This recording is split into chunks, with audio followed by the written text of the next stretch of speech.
سلام، من نیما هستم. خوش اومدید به کانال من، نیما دیزاین. خب امروز میخوام در مورد یک موضوعی صحبت کنم باهاتون که فکر میکنم دغدغه خیلی از کسایی هستش که دارن کار طراحی پوستر یا هر چیز دیگه مثل تراکت و کلا کار گرافیکی انجام میدن باشه.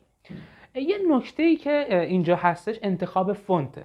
یعنی شما وقتی که میخواید یک پوستری رو طراحی کنید، جدای از کارهای دیگه‌اش که حالا ما کاری فعلا با اون نداریم، توی ویدیوهای بعدی حتما در موردش صحبت میکنم، انتخاب فونته. یه وقتی هست شما میخواید یک فونتی رو یک کاری رو طراحی کنید که نیازمند انتخاب فونت هستید. شاید خیلی وقتتون رو بگیره یا به کارفرما بدید، شاید از اون فونت خوشش نیاد. اینجا یه نکته‌ای هستش که فکر میکنم این ویدیو بتونه کمکتون کنه. پس تا آخر ویدیو با من باشید تا بهتون بگم. انتخاب فونت توی بحث طراحی یکی از نکات مهمی هستش که اگر توی اینترنت هم یه جستجویی کنید یا مقالات مختلف رو بخونید خیلی در موردش حرف زده شده. ولی نکته‌ای که خیلی برای من حائز اهمیت هستش اینه که ما می‌خوایم در مورد یک موضوعی صحبت کنیم که ما بهش میگیم لحن فونت. لحن فونت در واقع یعنی چی؟ با یک مثالی اول شروع کنم بعد برم تخصصی ترش کنم. شما فرض کنید که یک شخصی هستید که میخواید جاهای مختلف برید. مثلا شما به عنوان یک شخص میرید داخل بازار. مدل صحبت کردن بازاری‌ها رو میبینید، یک لحن خاصی دارن. میفهمید که اونا بازاری هستن و دارن سبک بازاری صحبت میکنن. توی یک فضای دیگه میرید، مثلا به اصطلاح ما بالا شهر. خب شما وقتی میرید بالا شهر، خب منطقاً باید یک کمکی لحن صحبتتون تغییر کنه و یه با کلاس به اصطلاح صحبت کنید. یا هر فضای دیگه‌ای که شما میرید این صحبت ها رو میبینید، لحنتون باید متفاوت باشه، یعنی شبیه اونا باشه، جوری که به دل اونا بشینه یا به اصطلاح با اونها همزاد پنداری کنید. پوستر هم یا کار گرافیکی هم که توش تکستی داشته باشه در واقع همینه. شما وقتی که دارید یک پوستری طراحی میکنید برای یک مزون، منطقاً باید از فونت هایی استفاده کنید که به این فضا بشینه و بخوره. مثلا شما نمیتونید از فونت های خیلی ضخیم خشن به اصطلاح اسکریپتی استفاده کنید که اصلا منطقش با بحث مزون متفاوت باشه.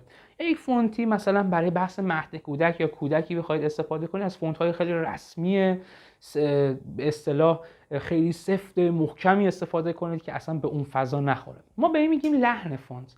شما اول از همه نکته اول خیلی مهم هستش که وقتی که کارفرما به شما یک کاری میده، بگیم آقا من یه دونه مثلا پوستری میخوام این موضوعی، شما اول باید بپرسید مخاطب شما کیه. یعنی شما دارید برای چه شخصی اون پوستر رو، اون کار رو طراحی میکنید که اول از همه دید نسبت به اون فضا داشته باشید. مثلا شما اگر بخواید برای یک نمونهش رو گفتم دیگه، مزون لباس بخواید یک کاری رو طراحی کنید، خب اول از همه باید به دنبال این باشید که فونت هایی رو انتخاب کنید که به کار مزون بخوره. منطقاً باید فونت های خیلی شیک، خیلی نازک، به اصطلاح خیلی زنونه باشه به اصطلاح دیگه. این مدل ها از اینا استفاده کنید، خیلی تین استفاده کنید. یا مثلا میخواید برای یک مشاور املاکی یک به اصطلاح کارت ویزیت طراحی کنید، خب منطقاً باید به دنبال فونت های رسمی خیلی ضخیم بولد برید که اینها رو بیاید قرار بدید داخلش. و حالا مدل های مختلف، مثلا شما اگر بخواید یک طرحی رو انجام بدید که توش آیه قرآن داشته باشه، منطقاً باید برید دنبال فونت هایی بگردید که به آیات قرآن بخوره، مثل فونت نسخ. یا مثلا شما هیچ وقت نمیتونید بیایید برای کارها و پوسترهای کودکانه از فونت نستعلیق استفاده کنید، چرا که این فونت سنگینیه، فونت خیلی سنتیه. خب نباید از این فونت استفاده کرد. بیشتر میریم به سمت فونت هایی که کودکانه باشه، یه استایل خیلی نرمی داشته باشه که به دل بشینه و معلوم باشه کودکانه است.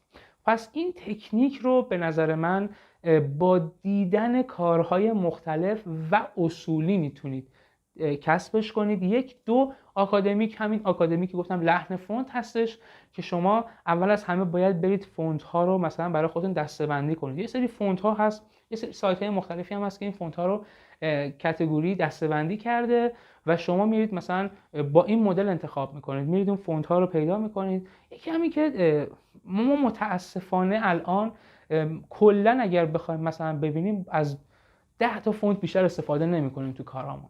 نه اینکه تو یک کار 10 تا فونت تا خیر. کلا دید ما مثلا میگن 10 تا دونه فونت نام ببر، مثلا میگیم 10 تا رو همیشه نام میبریم یا فقط از این 10 تا تو کارمون استفاده میکنیم. یه وقتایی وقت بذاریم مثلا یه سری فونت ها رو ببینیم، دسته بندیشون کنیم، فونت ها رو بشناسیم و این فونت ها رو ازش استفاده کنیم که خیلی نکته مهمه. یعنی انتخاب فونت یه وقتایی تأثیر بسیار زیادی رو طرح شما میذاره. اصلا ناخودآگاه مخاطب با اون فضا ارتباط میگیره. ولی یه وقتی هستش فونت مناسبی نباشه، شاید طرح خوبی هم باشه ولی متاسفانه احساس میکنن که این فونت مناسب کار نیست.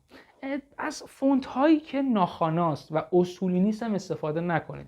مثلا الان یه سری فونت ها هستش که تو سایت های مختلف دارن اینا رو میفروشن، ولی خب یک سری ها متاسفانه اومدن این سایت ها، این فونت ها رو اومدن یه سری دستکاریش کردن، حالا به صورت رایگان دارن میدن بیرون و اینا فونت های اصولی نیستش و کارتون رو خراب میکنه. من پیشنهاد میکنم که هم به خاطر احترام به اون کسی که این فونت رو طراحی کرده و اینکه کار شما قشنگ‌تر باشه اون فونت رو تهیه کنید. خیلی هم دسترسی بهتون میده، یه سری سایت‌های مختلفی هستش، هم میتونه با وزن‌های مختلفی به شما بده که ازش استفاده کنید و این میتونه کار شما رو خیلی شیک‌تر کنه. و اینکه دیگه الان متاسفانه که نه، ولی دیگه فونت های رایگانی که الان رایجه توی سایت، توی اینترنت، متاسفانه به درد کار دیگه نمیخوره، چون مخاطب دیگه انقدر این فونت ها رو دیده خسته شده، کارفرما انقدر این فونت ها رو دیده خسته شده، دنبال اینه که یک فونتی رو استفاده کنه که یک نوع باشه و اینکه یه کمکی روش دستکاری بشه. مثلا وقتی که شما یک فونتی رو انتخاب میکنین، من پیشنهاد میکنم که یه وقتایی رو فونت، مثلا وقتی که کارتون انجام شد به اصطلاح تایپوگرافیش کنید، یعنی اون فونت رو یه کمکی حالا تغییرش بدید، نقطه‌هاشو تغییر بدید، یه ذره مثلا بکشیدش یا هر موضوع دیگه‌ای که تو زمینه‌های مختلف تو ویدیو آینده میگم بهتون که چه کار کنید.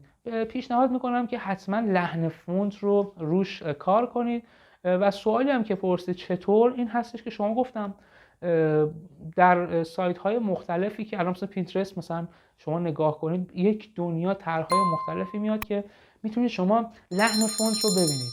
یه سرچ جستجوی ساده‌ای کنید، یه سرچی بزنید مثلا در مورد فلان موضوع، براتون یک دنیا طرح میاره که میتونید اینها رو ازش ایده بگیرید. این ایده ها خیلی مهمه، ترکیب فونت ها خیلی مهمه که از چه فونت هایی استفاده کنید، یا اینکه مثلا از فونت های بسیار زیادی تو طرحتون استفاده نکنید که مخاطب رو خسته کنه. یک، دو، نهایت 3 تا فونت استفاده کنید و سعی کنید که این فونت ها رو مدلی جایگذاری کنید و مدلی طراحی کنید که به دل بشینه. خب این یه کمکی نیاز به تجربه داره، یه کمکی نیاز به دیدن طرح‌های حرفه‌ای داره که نیازمنده که هی شما کار ببینید، ایده بگیرید، کار ببینید، ایده بگیرید. و اینکه شناختن فونت‌های خوب، این هم نکته مهمیه دیگه. شما وقتی فونت‌های خوب رو نشناسید از کجا می‌خواید مثلا اون طرحو بیارید بذارید اینجا؟ این فکر می‌کنم که در مورد انتخاب فونت به دردتون بخوره. ممنونم که تا آخر ویدیو با من بودید. لایک و کامنت و سابسکرایب هم فراموش نشه، تیک زنگوله هم بزنید تا به محض اینکه ویدیوی جدیدی برای شما آپلود شد بهتون خبر داده بشه. خدا نگهدار.